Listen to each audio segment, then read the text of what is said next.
The Arab League says it plans to block an Israeli bid for UN Security Council membership in 2018. Arab League Secretary General Ahmed Aboul Gate is adamant Arab states will do everything they can to thwart the bid.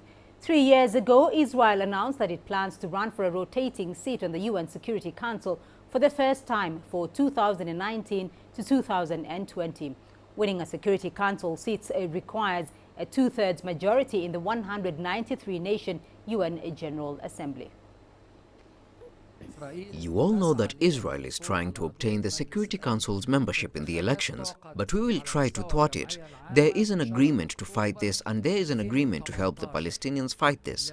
The Arab states are exerting strong efforts using all tools available to thwart this Israeli demand.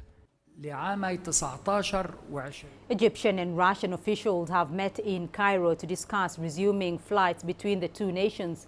Russia suspended its routes to Egypt last year after a bomb exploded on a plane en route from the resort city of Sharm el-Sheikh to Saint Petersburg, killing all 224 on board. Let's get you more details on that now. And Yasser Akim is joining us live from Cairo. Yasser, have those talks between Egypt and Russia kicked off yet? Yes, Beatrice, and there are 7 members of the Russian delegation. They're all security officials, and they're not just holding talks, they're actually visiting the Cairo International Airport to oversee the renovation and the overhaul of the security system there, and to ensure that all the required steps have been taken and the measures have been implemented in the airport to improve the security situation and make it quite comfortable for the Russians to lift the ban on flights to Egypt in the near future. This visit will also be followed by a visit to other airports in Egypt to also oversee the changes in the security apparatus there and decide after returning to Russia whether Egypt is now ready to receive Russian tourists. Well, yes, Egypt has been seeking to persuade Russia to resume those flights to Egypt. What have been some of their stumbling blocks? Why have they taken so long? What's going on? Well, it's taking so long because the tragedy was huge. It's for Russia. It was a huge issue because it's the worst air flight drama crash in their history. So they're taking it very, very sensitively to ensure it does not happen again.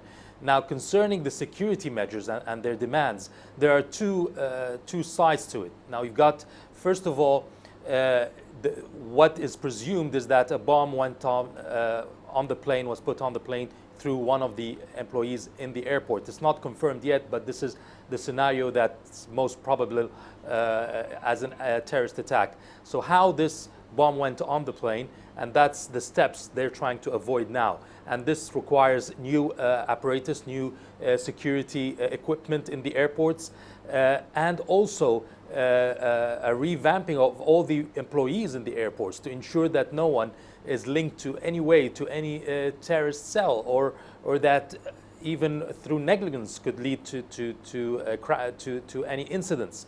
So that requires training, that requires new employees who are well-trained, professional, and have no problems in no security issues in their history. At the same time, it's not just this airport, it's also in Sharm el-Sheikh and Hurghada, so we're talking all the airports. And as well as trying to ensure that the security situation in the resort itself is also safe enough for the tourists to move around. So it's not just the airports, it's the whole system that should be implemented to ensure that there's no leak for terrorists. And the situation is that they will start with Cairo airport first. If the embargo is lifted or the ban is lifted, it will be on 2 stages. First, on Cairo International Airport, so flights will resume to Cairo from Moscow to Cairo only. And then the next stage will be from Moscow to Sharm el-Sheikh and Hurghada. Those are the 2 popular Red Sea resorts where most of the Russian tourists travel to when they want to come to Egypt.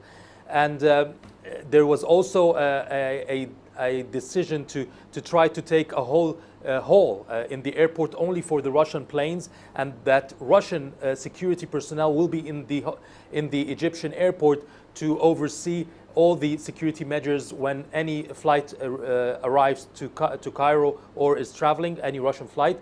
And Egypt said it does not mind giving Russia a hole in the airport specifically for the Russian planes, but on one condition, that there will be a minimum of flights per year and a minimum of visitors per year. And this is still under discussion between officials in Russia and Egypt. Right, Yasser Hakim, for us there in Cairo. Thank you.